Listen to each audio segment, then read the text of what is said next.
여러분, 베드로 예수님 돌아가시기 전에 예수님께 뭐라 그랬어요? 마태복음 26장 33절 보니까 모두 줄을 버릴지라도 나는 결코 버리지 않겠나이다, 이렇게 이야기해요. 얼마나 대단합니까? 요한복음 13장 27절 가서 보니까 주를 위하여 내 목숨을 버리겠나이다, 이렇게 나가요. 여러분 인생 살아오면서 내가 당신을 위해서 목숨을 버리겠습니다 라고 여러분에게 이야기해 준 사람 몇 명이나 만났습니까? 만났는데 그 사람 여전히 여러분 주위에 버티고 있습니까? 단단하게? 주님을 위해서 내가 목숨을 버리겠습니다, 위해서 그렇게 하겠다는 거예요. 그런데 그게 신앙이 아니더라는 거예요. 주님을 의지하는 거 아니더라는 거예요.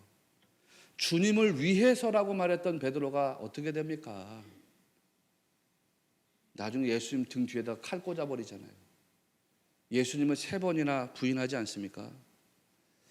그랬던 베드로에게 부활하신 주님이 찾아오셔서 말씀하십니다.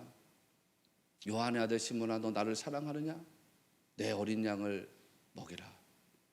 너 나를 사랑하느냐? 내 양을 쳐라. 너 나를 사랑하느냐? 내 양을 먹여라. 그러면서 하시는 말씀이 요한복음 21장 18절, 내가 진실로 진실로 내게 이르노니 너가 젊어서는 스스로 띠띠고 원하는 곳으로 다녔거니와 늙어서는 내 팔을 벌리리니 남이 내게 띠띠우고 원하지 아니한 곳으로 데려가리라, 이렇게 말씀하십니다. 아멘이죠. 너 젊었을 때는 마음대로 다녔잖아. 그런데 주님이 이제 뭐예요? 나이 들어서는 너 마음대로 못 다녀. 너가 이끌려 다니게 될 거야. 이끌려 다니게 될 거야. 주님을 위해서 살아가는 인생이 아니라 주님에 의해서 살아가는 인생 될 거야, 이거예요. 주님에 의해서 이끌림을 받는 인생, 성령님에 의해서 이끌림 받는 인생, 그게 될 거야 라고 말씀하신 거거든요. 그러니까 정말 주님의 말씀하신 대로 이 베드로가요, 인생 살아가는데 주님을 위한 인생이 아닌 거예요. 착각하시면 안 돼요. 주님을 위해서 인생을 산 게 아니고요, 주님에 의해서 인생을 살았어요. 성령님에 의해서 이끌림 받는 인생을 살았다고요. 그렇게 해서 이 베드로가, 주님을 부인했던 그 베드로가 주님에 의해서 십자가에 거꾸로 매달려 순교하는 자가 되었던 것입니다. 여러분, 성도의 삶이란 주님을 위한 게 아니에요. 성도의 삶은 주님을 위한 게 아니라 주님에 의한 거예요. 주님에 의한 거. 주님에 의한 것이 돼야 돼요. 주님에 의해서 어딘가를 가고 주님에 의해서 사명을 감당하고 주님에 의해서 인생이 사라지는 그런 사람이 진짜 성도인 것입니다. 네, 아멘이죠. 아브라함 생각해 보세요. 아브라함이 어떻게 아브라함이 될 수 있었습니까? 우리가 창세기 공부했지만 아브라함 인생이 얼마나 굴곡이 많아요. 그런데 아브라함이 믿음의 조상 아브라함이 될 수 있었던 이유가 뭡니까? 하나님에 의해서 사라졌기 때문입니다. 야곱, 여러분 너무 잘 아시잖아요. 야곱의 인생에서 그 인격과 성품, 뭐 배울 게 뭐가 있습니까? 인격과 성품이 여러분보다 더 못한 사람 아닙니까? 사기치고 속이고 빼앗고, 그게 야곱이라고 하는 인생인데, 그런데 어떻게 그 야곱이라는 인생에서 이스라엘 12자손들이 나올 수 있냔 말이에요. 하나님에 의해서 사라졌기 때문입니다. 예수님의 12제자들, 그리고 바로 사도 바울, 이런 사람들 다 어떻게 살았어요? 다 어떻게 살았어요? 그 사람들이 주님을 위해 산 게 아니에요. 주님에 의해서 사라진 인생들인 거예요. 성령님에 의해서 사라진 인생입니다. 주님에 이끌려서, 성령님에 이끌려서 살았더니요, 인생이 어떻게 되냐면 온 세상을 다니면서 복음을 뿌리는 인생이 됩니다. 영혼을 구원하는 인생이 됩니다. 사명 감당하는 인생이 됩니다. 그래서 우리가 지난해에 헨리 블랙가비 목사님의 하나님을 경험하는 삶이라는 교재를 가지고 제자훈련했잖아요. 제자훈련에 그렇게 참여하라고 그랬는데 참여한 분도 있고 안 한 분 있죠. 안 한 사람 더 많은데, 여러분 이게 너무나 좋은 텍스트란 말이에요. 꼭 사서 혼자라도 읽어보시라고요. 하나님을 경험하는 삶, 신앙의 기준을 세워준단 말입니다. 거기서 뭐라 그럽니까? 우리가 하나님을 위해서 일한다, 하나님을 위해서 산다라고 말할 수 없다는 거예요. 그러면서 헨리 블랙가비 목사님 뭐라 그래요? 하나님의 뜻을 수행했던 사람들은 매일매일 하나님의 인도하심에 따라서 행동했다라는 겁니다. 베드로, 안드레, 야고보, 요한, 마태, 바울 등에게 하나님이 일일이 사명을 설명하지 않았다는 거예요. 뭐라고 그러시냐? 그냥 나를 따라와. 그러면 내가 보여줄 거야. 이렇게 말씀하셨잖아요. 그냥 나를 따라와. 그러면 내가 보여줄 거야. 사랑하시는 여러분, 인생을 막 방탕하고 음란하고 방황하고 싸우고 미워하고 거짓말하고 그런 거 진짜 나쁜 거죠. 죄입니다. 그런데 그 자체가 죄의 뿌리가 아닙니다. 정말 주님이 가장 마음 아파하시는 것은 뭐냐면 여러분의 인생이 주님에 의해서 사라지지 않는 것입니다. 제가 주님을 위해서 헌신하겠습니다. 제가 주님을 위해서 선교하겠습니다. 제가 주님을 위해서 십자가를 들고 제가 주님을 위해서 봉사하겠습니다. 아니요. 아멘이 아니에요. 그래도 죄송하지만 소용이 없어요. 그래도 죄송하지만 소용이 없다고요. 내가 주님을 위해서 뭘 하겠습니다. 내가 주인 돼가지고 내가 주어가 돼가지고 하면요, 우리 주님 마음이 아프시다고요. 주님이 주인 되고 주님이 주어가 되어야 되는 겁니다. 그래서 주님에 의해서 헌신하고 주님에 의해서 선교하고 주님에 의해서 섬기고 주님에 의해서 예물을 드리는 자가 될 때에 하나님 기뻐하시는 성도 된다는 것을 꼭 믿으시기를 주의 이름으로 축원합니다. 성령님에 의해서 가는 게, 성령님에 의해서 헌신하고 선교하고 섬기고, 하나님 나의 모든 인생이 성령님에 의해서 살아가기를 소원합니다. 주님의 이끌리는 인생 되기를 소원합니다 라고 할 때 우리 주님이 기뻐하신다고요. 제가 이렇게 길게 이야기한 이유가 있습니다. 이게 사람의 고정관념이라는 게 잘 깨지지 않기 때문입니다. 제가 그래서 여러분, 확증 편향이라는 게 얼마나 무서운지 말씀드렸잖아요. 확증 편향이 얼마나 무서운 것이라고 했습니까?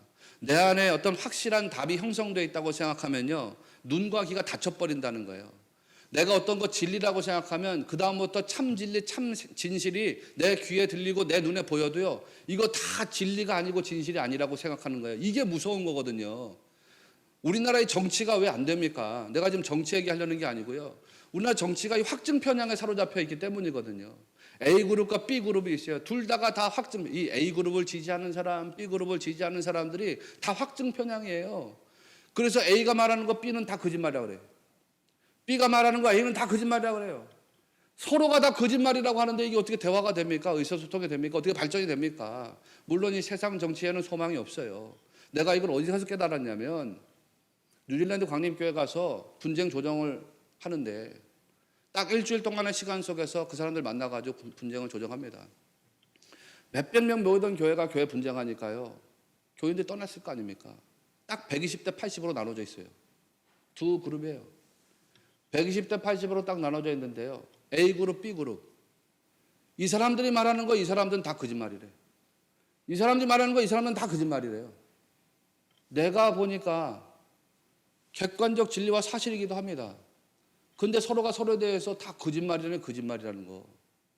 그러니까 봉합이 안 돼요. 너무나 무서운 게 확증 편향이거든요. 오늘 말씀도 마찬가지입니다.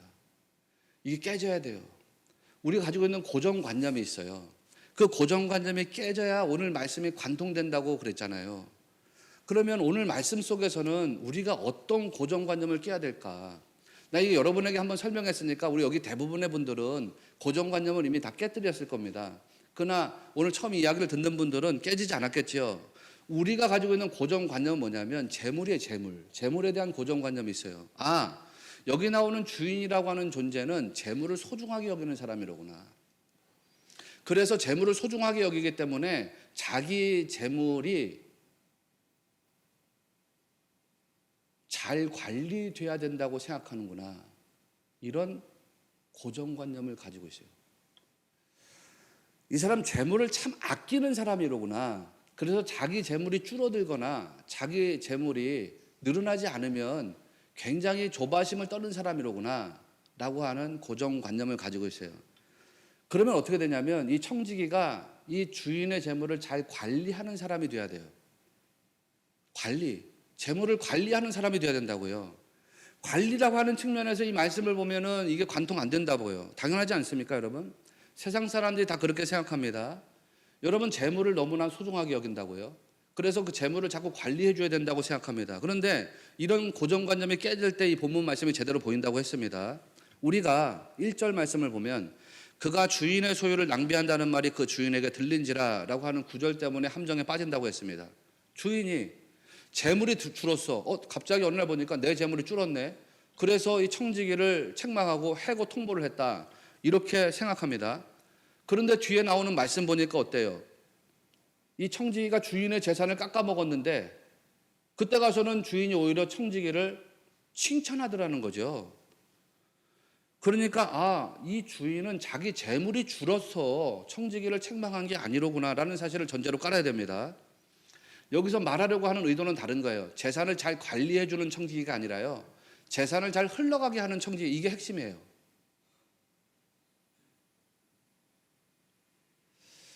이 말씀을 여러 번 드렸으니까 반드시 기억해야 됩니다. 1절에서 그가 주인의 소유를 낭비한다라고 했습니다.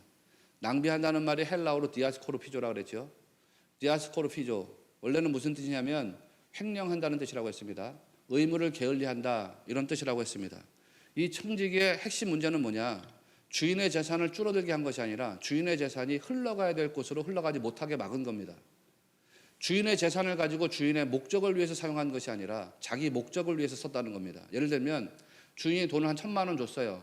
이 1,000만 원을 갖다가 구청에 줘서 구청에서 가난한 사람들 돕도록 해라 라고 했어요. 돈이 흘러가게 해야 돼요. 이게 주인의 목적이니까. 근데 그 1,000만 원을 갖다가 500만 원은 보내고 500만 원은 자기 목적을 위해서 사용해요. 횡령한 거죠.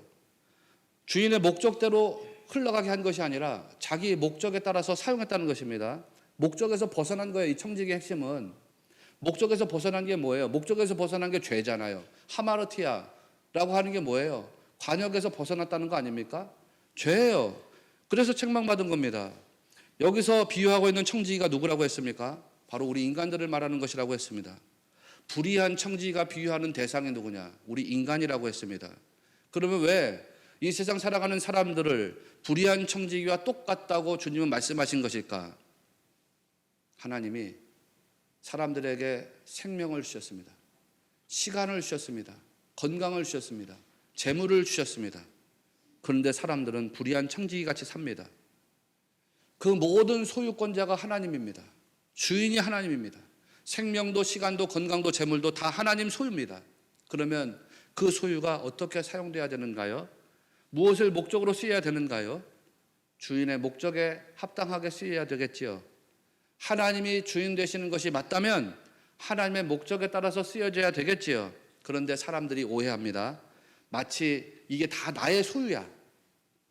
자기의 소유인 것으로 생각하면서 주인의 목적에 따라서 사용하지 않습니다. 자기의 목적을 위해서 횡령해버립니다. 시간과 건강을 나의 목적을 위해서, 재물을 나의 목적을 위해서. 이 시간과 재물과 건강이 다 나의 것인데 내 목적에 봉사해야지. 나의 쾌락을 위해서, 나의 성공을 위해서, 나의 출세를 위해서, 나의 만족을 위해서, 나의 쾌락을 위해서. 그렇게 사람들이 오해하면서 횡령합니다. 디아스코르피조, 의무를 게을리합니다. 예를 들면 11조도 마찬가지예요. 재물이 자기의 것인데 이 재물이 나의 것인데 그중에 10분의 1을 하나님께 드리는 거라고 생각해요. 11조를. 그게 아니라고 계속해서 말해도 받아들이질 않아요. 11조라는 것은 하나님께 받은 은혜입니다. 10이라고 하는 걸 하나님께서 내게 다 주셔가지고 그거 다 쓰게 하신 겁니다. 열을 하나님이 내게 주셔서 그거 다 쓰게 했는데요. 그게 너무 감사한단 말이에요. 그래서 그 열 중에 하나를 떼가지고 하나님께 감사를 고백해서 드리고 하나님의 주권을 인정하면서 드리는 거, 그게 11조예요. 그리고 나머지 9개를 내가 사용하는 거란 말이에요. 그런데 사람들이 오해합니다. 아니지, 이게 뭐 하나님 거야, 내 거지, 내가 주인이지. 그래서 주인 되시는 하나님의 목적과 의도에 맞게 사용해야 되는데 그렇게 사용하지를 않습니다. 하나님의 뜻을 이루는 데 쓰지 않습니다. 자기 욕망과 쾌락, 자기 행복과 성공을 위해서 낭비한다는 것입니다. 여러분이나 저도 그랬잖아요. 솔직히 말하면 우리가 예수님 인격적으로 만나기 전에 다 그렇게 살았잖아요. 하나님 주신 것을 하나님의 것이라고 인정하지 않고 내 거라고 생각하면서 살았잖아요. 내 마음대로 내 뜻대로 쓰면서 살았잖아요. 그게 디아스코르피조예요. 낭비예요. 의무를 게을리하는 거예요. 그런데 여러분, 인생이란 결국 청지기 인생입니다. 성경 보니까 청지기 인생인데요. 청지기 인생에는 두 종류 길밖에 없다 했잖아요. 불의한 청지기가 되느냐, 충성스러운 청지기가 되느냐. 그 둘밖에 없어요. 중간지대가 없다고요. 착하고 충성된 종아, 악하고 불의한 종아. 이 둘밖에는 없어요. 처음에 이 청지기는 불의한 청지기였습니다. 주인이 자기에게 맡겨놓은 걸 가지고 자기 목적을 위해서 낭비해버렸기 때문입니다. 그런데 주인이 그에게 종말을 고한 다음에는 달라집니다. 그러니까 이 비유의 핵심은 뭐냐면 주인이 돌아와서 사실 결산하는 때가 있다는 거거든요. 이 사람이 불의한 청지기인데 뒤에 가서는 지혜로운 청지기라고 표현이 달라집니다. 불의한 청지기가 어떻게 지혜로운 청지기로 바뀌게 될 수 있었을까? 깨달았기 때문이에요. 깨달았다는 거거든요. 무엇을 깨달았느냐? 이 누가복음이 계속해서 말하는 메시지가 있는데요. 누가복음 전체에서 계속해서 전하려는 메시지는 뭐냐면 반드시 종말의 때가 있다라는 거거든요.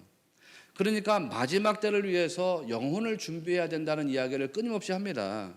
이때 중요한 게 하나님 앞에서 잘했느냐 못했느냐라는 것을 결산받는다는 거예요. 오늘 본문에 나오는 이 불의한 청지기는 계속해서 불의한 청지기로 불려지지 않아요. 옳지 않은 청지기였는데 이 옳지 않은 청지기를 주인은 지혜로운 청지기라고 다시 바꿔서 불러요. 여러분, 우리가 예수님 영접하기 전에는 다 불의한 청지기였습니다. 그러나 여러분 예수님 영접하고 난 뒤에 우리는 지혜로운 청지기로 변화된 줄 믿습니다. 혹시 아직 아멘이 안 되신다 그러면요, 여러분 신앙생활하는 여정 속에서 주님이 인정하시는 지혜로운 청지기로 변화되는 성도 되시기를 주의 이름으로 축원합니다. 아유, 목사님 오늘 11조 헌금하라는 얘기 아니에요. 그런 거 이야기하지 마시라고. 기독교는 그렇게 싸구려 종교가 아니에요. 하나님 앞에서 우리가 어떤 신앙의 자세를 가져야 되느냐. 이 사람은 자기에게 마지막 때가 온다는 사실을 깨달았어요. 그래서 달라져요. 어떻게까지 달랐냐면 빛의 아들들보다도 이 세대에 속한 사람인데 더 지혜롭다는 칭찬받는 사람으로 달라져요. 놀랍지 않습니까? 여전히 하나님 말씀 붙잡고 사는 사람들은 깨닫지 못하고 있는데 저 새 속에 물든 사람은 깨닫고 있다는 거예요. 여전히 교회 나와서 예배하는 사람들은 깨닫고 있지 못하는데 예수님 알지도 못하는 저 새 속에 물든 사람은 깨달았다는 거예요. 빛의 아들은 깨닫지 못했는데 어둠의 자식은 깨달았다는 거예요. 뭘 깨달았어요? 4절에 보니까 주인이 책망하고 난 다음에 내가 할 일을 알았도다. 이렇게 하면 직분을 빼앗긴 후에 사람들이 나를 자기 집으로 영접하리라. 이제 알았대요. 나한테 종말이 오는구나. 직분을 빼앗길 때가 오는구나. 집 주인에게서 쫓겨날 때가 오는구나. 자기의 종말을 인식하게 됐어요. 깨닫게 됐어요. 그러고 난 다음에는 모든 수단을 동원해 가지고 마지막 때를 준비하더라는 것입니다. 이전까지 주인이 맡겨놓은 것 가지고 자기 목적에만 사용했습니다. 재물이 흘러가게 하는데 그게 낭비입니다. 시간이 흘러가게 하는데 그게 낭비입니다. 자기의 직분과 건강이 흘러가게 하는데 그게 낭비입니다. 낭비. 그런데 이제 깨달았대요. 야, 이제야 내가 알았구나. 내 인생, 내 시간, 내 삶, 내 건강이 살아가야 될 올바른 방향을 알았구나. 그 방향은 마지막 때를 준비하는 것이로구나. 마지막 때를 준비하는 것이로구나. 그거를 깨달았어요. 인생의 방향을 알았다는 거예요. 여러분, 미안한 말이지만 우리는 다 언젠가 하나님 앞에 서게 됩니다. 하나님 앞에 섰을 때 나나 여러분이나 다 하나님께 잘했다, 착하고 충성된 종아, 칭찬받는 자녀로 서게 되기를 소원합니다. 너 잘했어, 잘했어, 잘했어. 예수님이 말씀하시기를 불의의 재물로 친구를 사귀라 그래요. 이게 뭐야? 예수님 도덕도 없고 윤리도 없네. 불의한 재물로 친구를 사겨? 이건 또 무슨 말이야? 여러분, 왜 예수님 불의한 재물이라고 말씀하셨습니까? 그 재물이 무엇이었기 때문에? 그 재물이 나를 목적으로 쓰여진 재물이었기 때문에 불의한 재물이에요. 이 종이 낭비했던 재물이에요. 자기를 목적으로 사용했던, 의무에 봉사하지 않았던 그 재물이에요. 자기에게 주어졌던 시간이 불의한 시간이에요. 왜? 자기를 목적으로 썼기 때문에. 자기에게 주어졌던 재물이 불의한 재물이에요. 왜? 자기를 목적으로 썼기 때문에. 자기에게 주어졌던 재능과 건강이 불의한 것들이에요. 왜? 다 자기를 목적으로 썼기 때문에. 예수님이 그거를 이야기해요. 너를 목적으로 사용했던 바로 그 불의한 재물을 가지고 바꾸라는 거예요. 바꾸라는 거. 하나님의 목적에 따라서 쓰임받은 것으로 뒤집어 엎으라는 거거든요. 불의한 재물로 친구를 사귀라는 게 그런 뜻입니다. 너 자신을 목적으로 삼았던 재물을 가지고 하나님 나라의 목적에 따라서 쓰임받도록 해라는 것이거든요. 하나님 목적에 합당하게 사용해라. 주인의 목적에 쓰임받도록 해라. 이 세상에서 삶이라는 게 여러분 주어졌는데요. 다시 말씀드리면 누구든지 예외 없이 마지막 때는 다 하나님 앞에 서게 됩니다. 나는 젊은데 아직 멀었어. 젊다고 자랑할 거 없잖아요. 다 쓰게 됩니다. 그러면 여러분이 가지고 있던 지위나 재물이나 생명이나 재능, 하나님 앞에 섰을 때 그거 가지고 뭐 할 수 있어요? 하나님 앞에 섰을 때에 여러분이 가지고 있던 재물이나 재능이나 지위나 생명, 그거 가지고 뭐 할 수 있겠어요? 아무것도 할 수 없어요. 아무것도 할 수 없다고요. 내가 가지고 있던 거 아무것도 그거 가지고 할 수 있는 게 없어요. 다만 하나님 앞에서 그거를 어떻게 썼는지 결산받을 뿐이에요. 결산받을 뿐이에요. 나는 한 달란트가 뭐야? 한 데나리온밖에 인생에 주어진 게 없어. 그거 가지고서라도 주인의 목적에 합당하면 결산받을 때 칭찬받는 종 되는 거예요. 네, 아멘이죠.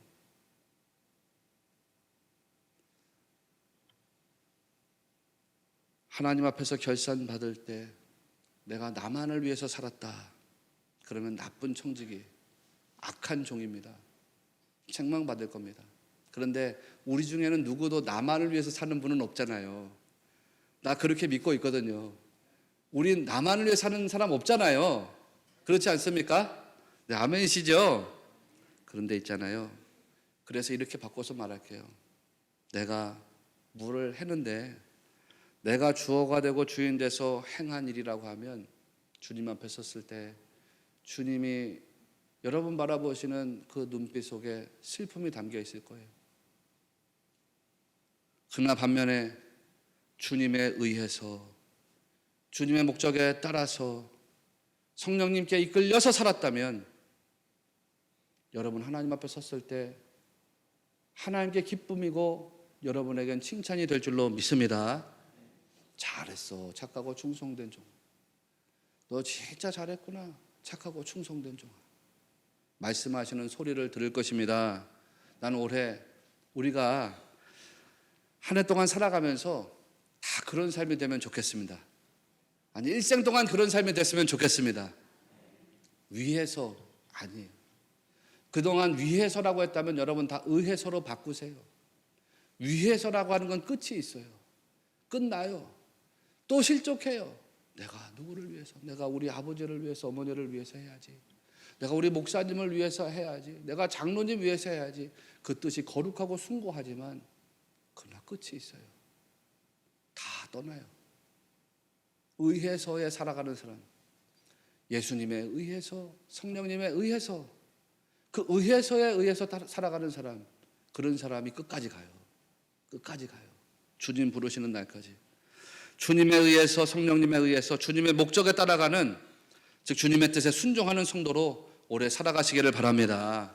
올해 우리 교회 표어가 이거잖아요. 순종으로 말씀, 기도, 선교를 세우는 교회라고 했습니다. 순종으로라고 하는 게 무슨 뜻이에요? 내가 하겠다는 게 아니라는 거예요. 내가 하는 것이 아니라 이끌림을 받겠다는 뜻입니다. 순종으로 이끌림을 받겠다는 뜻입니다. 선교, 기도, 말씀을 세우는 교회, 내가 세우는 거 아닙니다. 우리가 주님에 의해서, 성령님에 의해서 이끌림 받을 때 우리 주님이 말씀도 세워주시고 기도도 세워주시고 또 선교도 세워주시게 된다는 사실을 믿어야 됩니다. 우리 그거예요. 순종으로 내가 주님에 의해 살겠습니다. 성령님의 이끌림 따라 살겠습니다. 그러면 이거 다 주님이 세우실 것으로 믿습니다. 주님에 의해서 세워지는 거, 나는 교회도 그렇게 세워지고 여러분의 가정도 그렇게 세워지고 여러분의 직장도 그렇게 세워지고 여러분이 제일 아끼고 사랑하는 자식들도 그렇게 세워지게 되시기를 주의 이름으로 축원합니다.